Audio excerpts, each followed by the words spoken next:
আসসালামু আলাইকুম। কিছুদিন পর আমাদের নতুন মাঠ সরিষা ফুলের মধু সংগ্রহ করার জন্য মাছি প্রস্তুতি নিতেছি।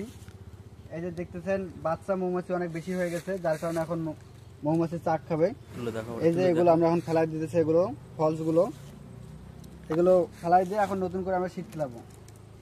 এই যে এটা যেমন দেখতে পাচ্ছেন মাছি ধরছে। এখন আমরা যেটা নতুন করে চাক দেব, ওই চাকে এভাবে কিছুদিন পরে বাচ্চা মৌমাছিগুলো উঠবে। আর এটা হলো রানী মৌমাছি, দেখতে পাচ্ছেন। এটা থাকলে মৌমাছির বক্স সবসময় ভালো থাকে, স্ট্রং থাকে। এটা হলো পুরাতন রানী। আর রানী একটু শ্রমিক মৌমাছির চেয়ে বড়।